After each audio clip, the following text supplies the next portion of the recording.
Hi guys, ഞാൻ ഹരികീർത്തന.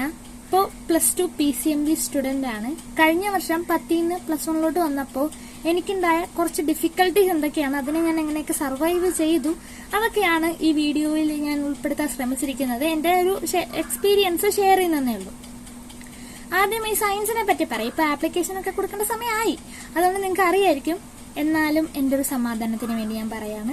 Science stream +1 വരുന്നവര് science stream എന്ന് പറയുമ്പോൾ 3 ടൈപ്പ് ഉണ്ട്: PCM, PCB, PCMB. ഞാൻ PCMB ആണെന്ന് ആദ്യം പറഞ്ഞു. ആദ്യത്തെ PCM physics, chemistry, maths compulsory ആയിരിക്കും. ബയോളജിക്ക് പകരം കമ്പ്യൂട്ടർ സയൻസ്, ഹോം സയൻസ് പോലെയൊക്കെ എടുക്കാം.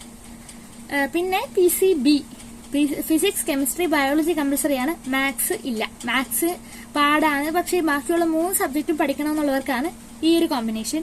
ഇതില് മാത്സിന് പകരം ഹോം സയൻസ് ഒക്കെ എടുക്കാം. പല സ്കൂളിലും പല പല സബ്ജക്ട് കോമ്പിനേഷൻ ഒക്കെ അവൈലബിൾ ആയിരിക്കും. പിന്നെ PCMB ടഫസ്റ്റ് കോമ്പിനേഷൻ അറിയപ്പെടുന്ന ഒരു കോമ്പിനേഷൻ ആണ് biomaths. Physics, chemistry, maths, biology ആണ് ഇതിനകത്ത് വരുന്നത്. ഇതിന്റെ കൂടെ ഇംഗ്ലീഷും പിന്നെ സെക്കൻഡ് ലാംഗ്വേജ് മലയാളമോ ഇംഗ്ലീഷില്ല, മലയാളമോ സംസ്കൃതമോ ഹിന്ദിയോ അങ്ങനെ അങ്ങനെ അങ്ങനെ പല പല ഉണ്ടാവും. നമ്മളിപ്പോ +1 വന്നാൽ നമുക്ക് ഒരുപാട് ഇങ്ങനെ തലയിൽ പുകയൊക്കെ ഉണ്ടാവും. കുറച്ച് നാൾ അങ്ങനെ ഉണ്ടാവും, അതവിടെ നിൽക്കട്ടെ. അങ്ങനെ വന്നു കഴിഞ്ഞാൽ നിങ്ങളുടെ ടീച്ചേഴ്സ് നിങ്ങളോട് പറയാൻ പോകുന്നൊരു കാര്യമുണ്ട്. ഇപ്പൊ നിങ്ങൾ ഒന്നുമല്ല, +2 ഒരു വലിയ മല കിടപ്പുണ്ട്. അതുകൊണ്ട് ഇപ്പൊ നിങ്ങൾ ടെൻഷൻ അടിക്കുവാണെങ്കിൽ നിങ്ങൾ എങ്ങനെ +2 സർവൈവ് ചെയ്യും? കാര്യം ശരിയാണ്. +1 വെച്ച് നോക്കുമ്പോൾ അതിന്റെ ഇരട്ടി പഠിക്കാനുണ്ട് +2. അതിന്റെ കൂടെ ലാബുണ്ട്, റെക്കോർഡുണ്ട്. എന്റെ +2 പഠിക്കുന്ന എന്റെ കുറച്ച് ഫ്രണ്ട്സിനോട് പറഞ്ഞ് എനിക്കറിയാം. പക്ഷെ അതുപോലെ തന്നെ നമ്മൾ ശ്രദ്ധിക്കേണ്ട മറ്റൊരു കാര്യം, നമ്മളപ്പോ ടെൻഷൻ അടിക്കരുത്. +1 അയ്യോ എനിക്ക് ഇത് തന്നെ താങ്ങാൻ വയ്യ, അപ്പൊ ഞാൻ അതെന്ത് ചെയ്യും എന്ന് വിചാരിക്കരുത്. ചില ഫ്രണ്ട്സ് എന്നോട് ഇങ്ങനെയും പറഞ്ഞിട്ടുണ്ട്, +2 പാടാണ്, പക്ഷെ 10ഉം +1 തമ്മിലുള്ള ഒരു അത്രയും വലിയ ഗ്യാപ്പ് +1ഉം +2ഉം തമ്മിലില്ല. എന്ന് വെച്ചാ ഒരു സ്റ്റേറ്റിൽ പഠിക്കുന്ന ഒരു കുട്ടി പെട്ടെന്ന് CBSE മാറിക്കഴിഞ്ഞാൽ കുട്ടിക്ക് ഉണ്ടാവുന്ന പ്രശ്നം, ആ ഒരു ഡിപ്രഷൻ, ആ ഒരു ഡിഫിക്കൽട്ടീസ് എന്തൊക്കെയാണെന്ന് നമുക്കറിയാം. നമ്മൾ ചിലപ്പോൾ അത് എക്സ്പീരിയൻസ് ചെയ്തിട്ടുണ്ടാവില്ല. എന്നാലും അങ്ങനെയുള്ളൊരു കുട്ടിയെ പറ്റി കേൾക്കുമ്പോൾ നമുക്കൊരു സഹതാപമൊക്കെ തോന്നില്ലേ? അതേ ഒരു അവസ്ഥ തന്നെയാണ് നമുക്ക് ഇനി വരാൻ പോകുന്നത്.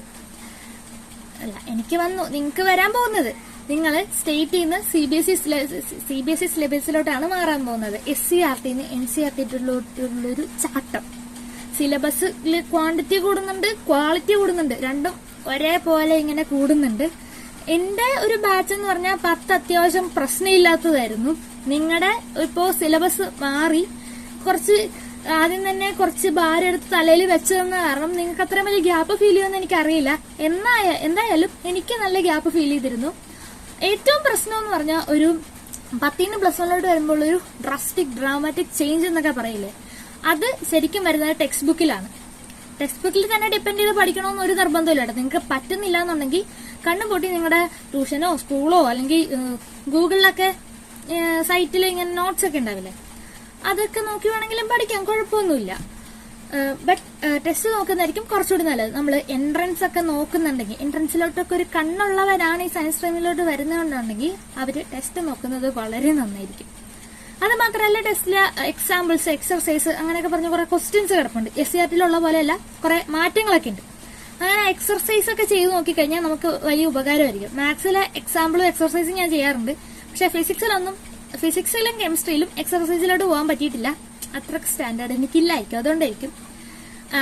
പോട്ടെ, ഒരു ചേഞ്ച് എന്താന്ന് വെച്ചാൽ സ്റ്റാൻഡേർഡിൽ വളരെ വലിയൊരു ചാട്ടമായിരിക്കും ഈ NCERT ടെക്സ്റ്റ് ബുക്കിന്.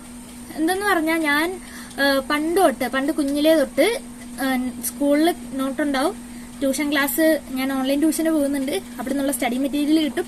എന്തായാലും ഞാൻ പഠിക്കുമ്പോൾ ഞാൻ ഡിപ്പെൻഡ് ചെയ്യുന്നത് എന്താ ടെക്സ്റ്റ് ബുക്കിനെയാണ്, SCERT-നെയായിരുന്നു.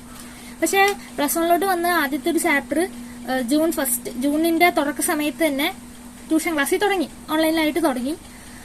അത് ഒരു ക്ലാസ് കണ്ടിട്ട് അതിന്റെ ടെസ്റ്റ് വായിക്കാൻ പോയപ്പോ എന്റെ തല കറങ്ങിപ്പോ, എന്റെ കിളിക്കൂടും എല്ലാം പറന്നുപോയി. എനിക്ക് എന്നെ അന്ന് ക്ലാസ്സിൽ പഠിപ്പിച്ച കാര്യം അതിനകത്തുണ്ട്, അത് മാത്രമേ എനിക്ക് മനസ്സിലായി. അല്ലാതെ അതിനെപ്പറ്റി കൂടുതൽ ഡീറ്റെയിലിംഗ് ആയിട്ട് ഒരുപാട് കാര്യങ്ങൾ എഴുതി വെച്ചിട്ടുണ്ടെന്ന്. പിന്നെ ഇന്റഗ്രൽ, ഡിഫറൻസിയേഷൻ അതൊക്കെ ഉണ്ടായിരുന്നു. അതൊക്കെ കണ്ടപ്പോൾ സത്യമായിട്ട് എനിക്ക് കളിപ്പാറിപ്പോയി. കെമിസ്ട്രിക്ക് അത്രയും വലിയ കുഴപ്പമില്ലെന്ന് തോന്നുന്നു. എന്നാലും കെമിസ്ട്രിക്കും സ്റ്റാൻഡേർഡ് ഒക്കെ കൂടുന്നുണ്ട്. ടെക്സ്റ്റ് ബുക്ക് വായിക്കുന്നതിൽ അത്ര വലിയ പ്രശ്നമില്ല. ഫിസിക്സിലാണ് ഏറ്റവും വലിയ പ്രശ്നം. പക്ഷെ അത് വലിയ കുഴപ്പമില്ല കേട്ടോ, നമുക്ക് മനസ്സിലാക്കി എടുക്കാൻ പറ്റുന്ന സാധനമാണ്. ആദ്യം ഒരു അതിന്റെ ഫോട്ടോ എടുത്ത് ജെമിനിക്ക് അയച്ചു കൊടുത്തു. ജെമിനി ആണല്ലോ നമ്മുടെ ഡൗട്ടൊക്കെ ക്ലിയർ ചെയ്യുന്ന ആള്. ജെമിനിക്ക് അയച്ചു കൊടുത്ത് ജെമിനി ഇങ്ങനെയൊക്കെയാണ് കാര്യങ്ങൾ എന്നൊക്കെ പറഞ്ഞെന്ന്. അത് കഴിഞ്ഞിട്ടാണ് ഞാൻ കുറച്ച് നാള് കഴിഞ്ഞിട്ടാണ് ടെക്സ്റ്റ് ബുക്കിലോട്ട് വരാൻ തുടങ്ങിയത്. അപ്പൊ അങ്ങനെ ഫിസിക്സിന്റെ കാര്യത്തിൽ അങ്ങനത്തെ ഒരു പ്രശ്നമുണ്ട്. പിന്നെ ബയോളജിക്ക് എനിക്ക് തോന്നിയത് അളവ് കൂടുതലാണ്. ടഫ്നെസ് കൂടിയിട്ടുണ്ടോന്ന് ചോദിച്ചാൽ ഉണ്ട്, പക്ഷെ അളവ് കൂടി എന്നുള്ളതാണ് നമ്മുടെ ഏറ്റവും വലിയ പ്രശ്നം. ഫിസിക്സിലും കെമിസ്ട്രിയിലും ക്വാളിറ്റിയാണ് ഏറ്റവും കൂടുതൽ കൂടിയിരിക്കുന്നത്. ബട്ട് ബയോളജിയിൽ വരുമ്പോൾ അത് അളവാണ്. അതേസമയം ഇംഗ്ലീഷിലും ഹിന്ദിയിലും, ഞാൻ ഹിന്ദി ആയിരുന്നു, ഇംഗ്ലീഷിലും ഹിന്ദിയിലും വലിയൊരു താഴ്ചയാണ്. ഇംഗ്ലീഷില് കുറച്ച് ഫോർമാറ്റ് പഠിക്കാനുണ്ട്, കുറച്ച് ഡിസ്കോഴ്സസ് അധികമായിട്ട് വരുന്നുണ്ടെങ്കിലും ഗ്രാമറിലോട്ട് അധികം പോകുന്നില്ല. ഈ ഫ്രേസൽ വെർബൊക്കെ ഉണ്ടെന്നേ ഉള്ളൂ, അല്ലാതെ ഇഫ് ക്ലോസ് ഒക്കെ നമ്മൾ നേരത്തെ പഠിച്ചത് തന്നെ ഇച്ചിരി സ്റ്റാൻഡേർഡ് കൂട്ടിയെന്നേ ഉള്ളൂ. ഗ്രാമറിലോട്ട് വലിയ കൈ കടത്തുന്നില്ല.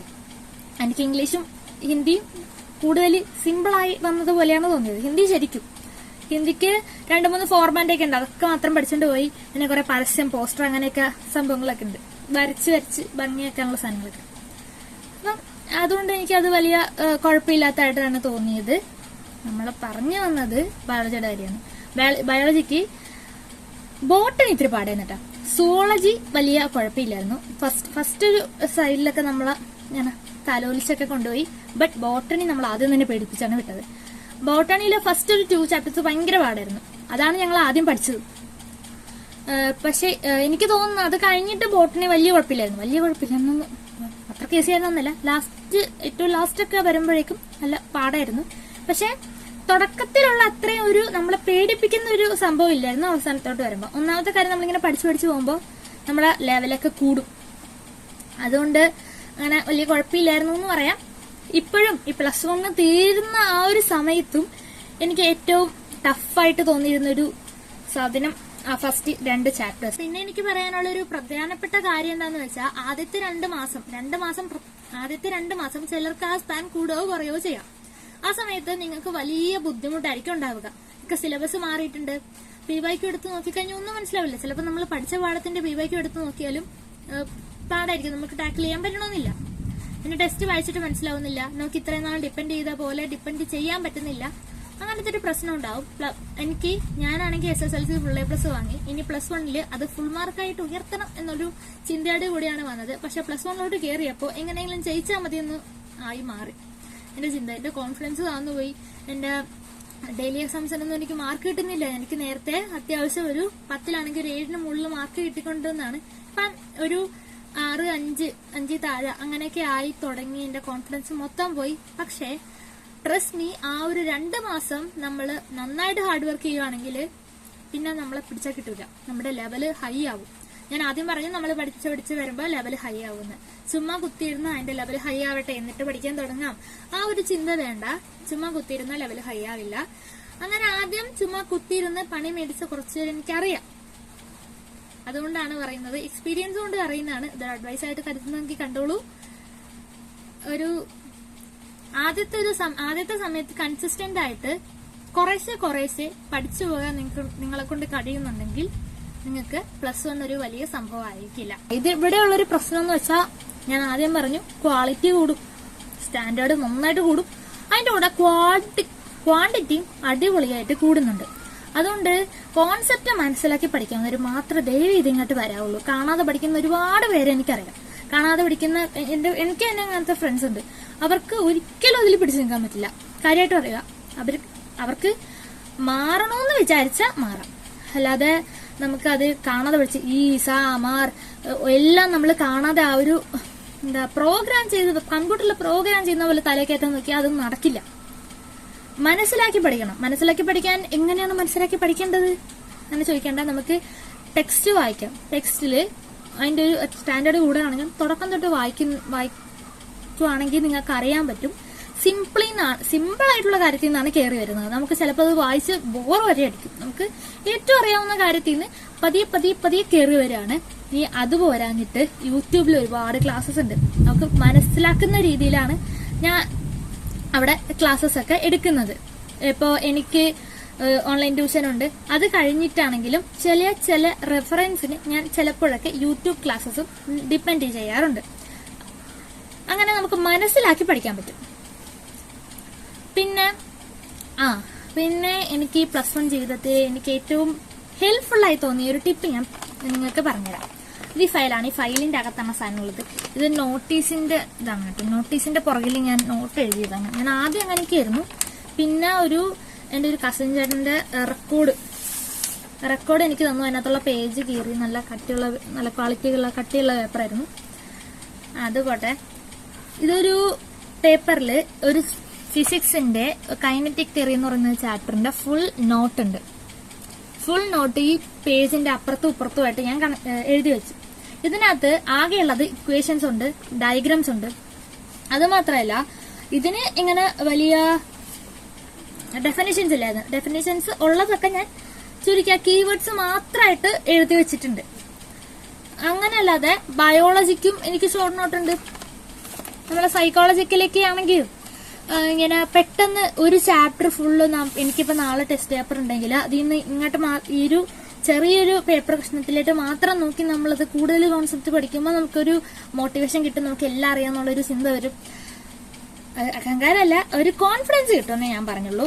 അത് മാത്രമല്ല, നമ്മൾ ഇത് വായിച്ചിട്ട് നമുക്കിത് അറിയില്ല, നമുക്കിത് ഓർത്തെടുക്കാൻ പറ്റുന്നില്ല, മര്യാദക്ക് ഫിഗർ ഔട്ട് ചെയ്യാൻ പറ്റുന്നില്ല എന്നുണ്ടെങ്കിൽ ഈ പോർഷൻ എനിക്ക് അറിയില്ല എന്നുള്ളൊരു ചിന്തയെങ്കിലും ആ ഒരു മനസ്സിലാക്കലെങ്കിലും നമുക്ക് കിട്ടും. അപ്പോ ഞാനിത് ഹൈലി റെക്കമെൻഡ് ചെയ്യുന്നു. ഞാൻ +2 വന്നിട്ട് ഇങ്ങനെ ഷോർട്ട് നോട്ട് എഴുതാൻ തുടങ്ങിയിട്ടില്ല. കാരണം ഈ ഷോർട്ട് നോട്ട് എഴുതാൻ തുടങ്ങുന്നത് കഴിഞ്ഞ വർഷമൊക്കെ ഞാൻ അങ്ങനെ ചെയ്തത്, ഞാൻ ആദ്യം സ്കൂളിൽ ട്യൂഷൻ ക്ലാസ്സിലോ എവിടെയാണോ ആദ്യം തീർക്കുന്നത് അവിടെയുള്ള ആ ചാപ്റ്റർ പഠിക്കും, ഫുൾ ചാപ്റ്റർ പഠിക്കും. എന്നിട്ട് എന്റെ ടെക്സ്റ്റ് വായിക്കും. ഒരു പ്രാവശ്യം ടെക്സ്റ്റ് ചുമ്മാ വായിച്ചിട്ട് രണ്ടാമത്തെ പ്രാവശ്യം വായിക്കുമ്പോഴാണ് ഇത് ഈ ഷോർട്ട് നോട്ട് എഴുതുന്നത്. ടെക്സ്റ്റ് നോക്കി ഷോർട്ട് നോട്ട് എഴുതുന്ന ഒരു പരിപാടി എനിക്കല്ലാതെ വേറെ സോഴ്സസിലൊന്നും നോക്കിയല്ല. അപ്പൊ അങ്ങനെയൊക്കെയാണ് ഈ പഠിക്കുന്ന സമയത്ത് ഞാൻ അങ്ങനെയാണ് ചെയ്തിട്ടുള്ളത്. പിന്നെ എക്സാമിന്റെ അടുത്തോട്ട് വരുമ്പോ എക്സാമിന് എന്റെ ഒരു അഡ്വൈസ് ഒന്ന് തന്നെ കൂട്ടിക്കോ, എനിക്ക് വർക്കായൊരു കാര്യമാണ്. എക്സാമിന് ഒരു 2 ആഴ്ച മുമ്പ് പോർഷൻസ് തീർക്കാൻ ശ്രമിക്കുക. ആദ്യത്തെ എക്സാം തുടങ്ങുന്ന ഡേറ്റിന് 2 ആഴ്ച മുമ്പ് എല്ലാ വിഷയത്തിന്റെയും ആ എക്സാമിനുള്ള ടോപ്പിക് കവർ ചെയ്ത് വെക്കുക. പിന്നെ ഉള്ളത് റിവിഷൻ മാത്രം നടത്താൻ പാടുള്ളൂ. എന്നാൽ പരമാവധി PYQ ചെയ്യാം. നമ്മളിപ്പം ക്രിസ്മസ് എക്സാമിന് ആണ് പ്രിപ്പയർ ചെയ്യുന്നതെന്നുണ്ടെങ്കിൽ നിങ്ങൾക്ക് ഓണം എക്സാം ഇല്ല, ഓണം എക്സാം ടീച്ചേഴ്സ് തന്നെ ആയിരിക്കും നടത്തുന്നത്. ഇപ്പൊ ക്രിസ്മസ് എക്സാമിന് വേണ്ടി നിങ്ങൾ പ്രിപ്പയർ ചെയ്യുമ്പോൾ PYQ നോക്കണം. കഴിഞ്ഞ 5 വർഷത്തെ ക്രിസ്മസ് എക്സാമിന്റെ PYQ കിട്ടാൻ വലിയ പാടൊന്നുമില്ല. HSS ലൈവില് എന്നാണ് ഞാൻ എടുക്കാറ്. ഞാൻ +1 വന്നിട്ട് എന്റെ എല്ലാ റിസോഴ്സസും ഓൺലൈനായിട്ട് എടുക്കുന്നത് HSS ലൈവിൽ നിന്നാണ്. HSS ലൈവ് എന്ന് അടിച്ചു കൊടുത്തു കഴിഞ്ഞാൽ, അല്ലെങ്കിൽ വേണ്ട നിങ്ങൾ +1 PYQ, +1 ക്രിസ്മസ് എക്സാം PYQ അങ്ങനെയൊക്കെ അടിച്ചു കൊടുത്തു കഴിഞ്ഞാൽ ആദ്യം വരുന്ന സൈറ്റ് തന്നെ HSS ലൈവിന്റെ ആയിരിക്കും. വേറെ സൈറ്റിലും കാണും. ഞാൻ എപ്പോഴും ഡിപ്പെൻഡ് ചെയ്യുന്നത് ഈ സൈറ്റിനെയാണെന്ന് പറഞ്ഞതേ ഉള്ളൂ. ആ സൈറ്റിൽ ഒരുപാട് PYQ ഉണ്ടാവും, ആൻസേഴ്സ് ഉണ്ടാവും. അത് മാത്രമല്ല, നിങ്ങൾ ഓരോ ചാപ്റ്റർ പഠിച്ചു കഴിയുമ്പോഴും ആ ചാപ്റ്ററിനുള്ള ഓരോ ചാപ്റ്റർ പഠിച്ചു കഴിയുമ്പോഴും ആ ചാപ്റ്ററിന് കഴിഞ്ഞ കുറെ വർഷങ്ങളിൽ വന്നിട്ടുള്ള ഇംപ്രൂവ്മെന്റ്, ക്രിസ്മസ് എക്സാം, ആ എക്സാം, ഈ എക്സാം, മോഡല്, അതിനെല്ലാത്തിനും വന്നിട്ടുള്ള PYQs ചാപ്റ്റർ വൈസ് ആയിട്ട് കിടപ്പുണ്ടാവും. കുടുങ്ങുന്നുണ്ട് ഇവിടെ. അപ്പോട്ടെ, അങ്ങനെ PYQ നോക്കുന്നത് വളരെ നല്ലതായിരിക്കും. നമുക്ക് എന്തെങ്കിലും ചെയ്യുന്നുണ്ടെന്നുള്ളൊരു ബോധം അപ്പൊ കിട്ടും. പിന്നെ എന്റെ ഒരു സിലബസ്, ഞാൻ മാത്സിനെ പറ്റി ഇതുവരെ പറഞ്ഞില്ല. മാത്സിന് എനിക്ക് വലിയ പ്രശ്നമുള്ളതായിട്ട് തോന്നിയിട്ടില്ല. എന്റെ ഫേവറേറ്റ് സബ്ജക്ട് മാത്സ് ആണ്. മാത്സ് ഇങ്ങനെ ചെയ്തുകൊണ്ടിരിക്കാനൊക്കെ എനിക്ക് ഒരുപാട് ഇഷ്ടമാണ്. പക്ഷേ നമ്മള് +1 വരുമ്പോ ഒരു ഡിസ്ക്ലെയിമർ തരാം. +1 വരുമ്പോ നിങ്ങൾക്ക് ഏറ്റവും നിങ്ങളെ കുഴപ്പിക്കാൻ പോകുന്ന മാത്സ് ആണ് എനിക്ക് ഏറ്റവും കുഴപ്പിക്കുന്നതായിട്ട് തോന്നിയിട്ടുള്ളൂ. ഇത്രയും പാടുള്ളതായിട്ട് എനിക്ക് വേറൊരെണ്ണം പോലും തോന്നിയിട്ടില്ല. മാത്സിലെ ട്രിഗണോമെട്രി എന്നും പറഞ്ഞൊരു ചാപ്റ്റർ ഉണ്ട്. അത് സത്യം പറഞ്ഞാൽ അത് ഒരു പണ്ടെപ്പോഴൊരു സാറിങ്ങനെ ഒരു കാര്യം പറയാൻ പറഞ്ഞിട്ടുണ്ട്. സൈക്കിൾ കൂടി പഠിക്കുന്ന പോലെയാണ്. സൈക്കിള് നമ്മൾ തുടങ്ങിയപ്പോൾ കൈക്ക് ഇങ്ങനെ ബലം കൂട്ടി പിടിക്കുന്നു. താഴെ നമ്മൾ നിലത്ത് നമ്മുടെ കാലിൽ നോക്കിയായിരിക്കും ഓടിക്കുന്നത്. നമുക്ക് ഒരിക്കലും അത് പറ്റുമെന്ന് തോന്നില്ല. ഒരുപാട് കഷ്ടപ്പെടണം. അങ്ങനെ കഷ്ടപ്പെട്ട് അങ്ങനെയാണ് നമ്മുടെ ഈ ട്രിഗണോമെട്രി പഠിച്ചെടുക്കുക എന്നുള്ളൊരു കാര്യം. വളരെ കഷ്ടപ്പെട്ട് പഠിക്കേണ്ടി വരും. ഒരുപാട് ഇക്വേഷൻസ് ഉണ്ട്, ഫോർമുലാസ് ഉണ്ട്, അതൊക്കെ തീർക്കണം. അതൊക്കെ പഠിച്ച് എഴുതി ഞാൻ എത്രയോ ഒരു 10-12 പേപ്പർ അത് എഴുതി മാത്രം തീർത്തിട്ടുണ്ട്. അങ്ങനെ എഴുതി അങ്ങനെ പഠിച്ച് തീർക്കണം. അങ്ങനത്തെ ഒരു തൊല്ല പിടിച്ചൊരു ചാപ്റ്ററാണ് ട്രിഗണോമെട്രി. ട്രിഗണോമെട്രി എന്നെ ഒരുപാട് വലിപ്പിച്ചിട്ടുണ്ട്. ഒരു ഡിസ്ക്ലെയിമർ ആയിട്ട് ഞാൻ പറഞ്ഞതേ ഉള്ളൂ. പക്ഷെ അത് പഠിച്ചു കഴിഞ്ഞാൽ ഓക്കെയാണ്. അത്ര ഈസി ഉള്ളൊരു ചാപ്റ്റർ പിന്നെ കാണില്ല. നമുക്ക് പിന്നെ റിവിഷൻ ചെയ്യേണ്ടേ വരില്ല. വല്ലപ്പോഴും ഒന്നെടുത്ത് വായിച്ചു നോക്കിയാൽ മാത്രം മതി. ഞാൻ ആദ്യം നിങ്ങൾ ആ ഒരു ചാപ്റ്റർ ആകുമ്പോൾ ഞാൻ പറയുന്നത് ഒന്ന് ഓർത്ത് വെച്ചേക്കുക. ഒന്നും വേണ്ട, നിങ്ങൾക്ക് ഒന്നും അറിയില്ലായിരിക്കും. ഒന്നെങ്കിൽ ആ ചാപ്റ്റർ തീർന്നു കഴിഞ്ഞിട്ട്, അല്ലെങ്കിൽ സ്കൂളിൽ അത് എടുത്തോണ്ടിരിക്കുന്ന സമയത്ത്, ട്യൂഷൻ ഉണ്ടെങ്കിൽ ട്യൂഷൻ അത് എടുത്തോണ്ടിരിക്കുന്ന സമയത്ത് ഓരോ ക്ലാസ്സിലും പഠിപ്പിച്ച ഫോർമുല എന്ന പേപ്പറിൽ എഴുതി വെക്കാം. ഒരു ചെറിയ കഷ്ണം പേപ്പറിലൊന്നും നിൽക്കില്ല കേട്ടോ. ഞാൻ അതിന്റെ പേപ്പർ ഇവിടെ ഉണ്ടെന്ന് നോക്കട്ടെ. ഇതിനകത്ത് എവിടെയോ ഉണ്ടായിരുന്നു. ഈ ഫയലില് എന്റെ +1 ഫിസിക്സ്, കെമിസ്ട്രി, മാത്സിലും ബയോളജിയിലുള്ള എല്ലാ ചാപ്റ്ററിന്റെയും ഷോർട്ട് നോട്ട് ഉണ്ട്. 90 ചാപ്റ്ററായിരുന്നു ഫുള്ളുണ്ടായിരുന്നത്. അതിൽ നിന്ന് ഹിന്ദി, ഇംഗ്ലീഷ് വെട്ടിക്കഴിഞ്ഞാൽ എത്ര ചാപ്റ്റർ ഉണ്ടാവും എനിക്കറിയില്ല. അത്രയും ചാപ്റ്ററിന്റെ നോട്ട് ഇതിനകത്തുണ്ട്. ഇതിനകത്ത് നിന്ന് ട്രിഗണോമെട്രി കണ്ടുപിടിക്കാൻ ഇത്തിരി പാടാണ്. നോക്കട്ടെ, ഞാൻ പറഞ്ഞ് എവിടെയൊക്കെ പോകുന്ന പോലൊരു തോന്നൽ. ഫണ്ടമെന്റൽ ചാപ്റ്റർ എന്നൊക്കെ പറയാം.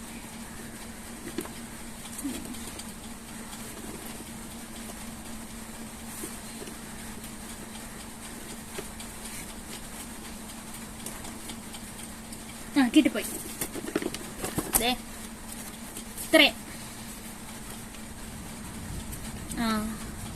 ഇത്രയും നീളമുള്ളൊരു പേപ്പറിൽ ഇങ്ങനെ ഓരോ ഫോർമുലാസ് എഴുതി നമ്മൾ ഇതുവരെ കണ്ടിട്ട് പോലും ഇല്ലാത്ത ഒരുപാട് ഫോർമുലാസ് ഇതിനകത്തുണ്ടാവും. ഇതൊക്കെ ഞാൻ ഇവിടെ ഇങ്ങനെ ഒട്ടിച്ചു വെക്കും. ഇവിടെ ഷീറ്റ് ആയതുകൊണ്ട് ഞാൻ ഒരു കാന്തൊക്കെ എടുത്ത് ഞാൻ പേസ്റ്റ് ചെയ്ത് വെക്കും, സ്റ്റിക്ക് ചെയ്ത് വെക്കുമായിരുന്നു. ഞാൻ എനിക്ക് തോന്നുന്നു ഒരു 2 ആഴ്ച എടുത്ത് തോന്നുന്നു ബൈഹാർട്ട് ആവാൻ. എനിക്ക് എക്സാമിന് എന്റെ ട്യൂഷൻ ആണെങ്കിൽ എല്ലാ ദിവസവും എക്സാം ഉണ്ടാവും.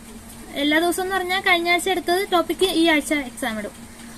അതുകൊണ്ട് എനിക്കിത് പഠിക്കാതിരിക്കാനും പറ്റില്ല. ആദ്യമൊക്കെ പ്രൂവ് ചെയ്യാനുള്ള ചോദ്യത്തിനൊക്കെ ഒട്ടും മാർക്ക് ഉണ്ടായിരുന്നില്ല. പിന്നെ പഠിച്ച് വരുമ്പോ ഓക്കെ. പിന്നെ കെമിസ്ട്രിയില് ലാസ്റ്റ് 2 ചാപ്റ്റർ എന്റെ പൊന്നോ, നിങ്ങൾ ആദ്യത്തെ ചാപ്റ്ററൊക്കെ ആദ്യം പാടാൻ തോന്നുമെങ്കിൽ നമുക്ക് ടാക്കിൾ ചെയ്യാൻ പറ്റും. പക്ഷെ അവസാനത്തെ 2 ചാപ്റ്റർ ഓർഗാനിക് കെമിസ്ട്രി ഒന്നും പറയാനില്ല, ചത്ത്. അത്രയും നന്നായിട്ടിരുന്ന് പഠിച്ചാലേ കാര്യമുള്ളൂ. എനിക്കിപ്പോഴും ആ ഓർഗാനിക് കെമിസ്ട്രിയിൽ ഫുള്ള് ഫോർമുലാസ് കാണാതെ പഠിക്കാൻ പറ്റിയിട്ടില്ല. എന്റെ +1 എന്റെ ബോർഡ് എക്സാമിനാണെങ്കിൽ ആ ചാപ്റ്ററിന് അധികം വന്നിട്ടില്ല. എനിക്ക് പറ്റിയൊരു വലിയ മിസ്റ്റേക്ക് ആണത്. അതിന് വലിയ കാര്യമായിട്ട് ഞാൻ ഇങ്ങനെ അത് വലിയ കാര്യമായിട്ട് പറയല്ല, ശരിക്കും എനിക്ക് പറ്റിയൊരു മിസ്റ്റേക്ക് ആണത്. +1 അത്യാവശ്യം റിഗ്രറ്റ് ഇല്ലാതെ പോകണമെന്ന് എനിക്ക് വലിയൊരു ആഗ്രഹം ഉണ്ടായിരുന്നു. പക്ഷേ ഓർഗാനിക് കെമിസ്ട്രിയുടെ കാര്യത്തിൽ എനിക്ക് ഇപ്പോഴും റിഗ്രറ്റ് ഉണ്ട്. ആ 2 ചാപ്റ്ററിലുള്ള കാര്യങ്ങൾ എനിക്ക് പഠിക്കാൻ പറ്റിയിട്ടില്ല. അത്രയും ഓണസ്റ്റ് ആയിട്ട് എനിക്ക് ആ എക്സാം എഴുതാനും പറ്റി. എക്സാമിൽ അത്രയും എനിക്ക് അറിയാൻ മേലാത്ത ഒരു പ്രൊഫഷനിലോട്ട് കെമിസ്ട്രി അങ്ങനെ ഓർഗാനിക്കിലോട്ട് അധികം ആഴ്ന്നിറങ്ങിയില്ല. അതുകൊണ്ട് ഞാൻ രക്ഷപ്പെട്ടു. പക്ഷെ +2 അതിന്റെ ഒരുപാട് ടോപ്പിക് ഉണ്ടെന്നൊക്കെയാണ് പറയുന്നത്. ഞാൻ ട്യൂഷൻ ക്ലാസ്സിൽ കെമിസ്ട്രിയിൽ ഓർഗാനിക് വരെ ഒന്നും എത്തിയില്ല. അതുകൊണ്ട് ഇങ്ങനെ രക്ഷപ്പെട്ട് നിൽക്കുകയാണ്. പക്ഷെ നിങ്ങൾക്ക് പറ്റുവാണെങ്കിൽ ഒന്ന് ശ്രമിച്ചു നോക്കുക ഓർഗാനിക് ടാക്കിൾ ചെയ്യാൻ പറ്റുമെന്ന്. നിങ്ങൾക്ക് വേണമെങ്കിൽ യൂട്യൂബിലെ ക്ലാസ്സസ് ഒക്കെ ഉണ്ടാവില്ല, തുടക്കം തന്നെ ഒന്ന് നോക്കുന്നത് നല്ലതായിരിക്കും. കാരണം അവസാനമായിട്ട് വലിച്ച കിട്ടില്ല, എനിക്ക് കിട്ടിയില്ല. ഞാൻ ഒരുപാട് എഴുതി നോക്കി, ഒരുപാട് പേപ്പറിൽ ഇങ്ങനെ എഴുതി പഠിച്ച് നോക്കി, നടന്നില്ല.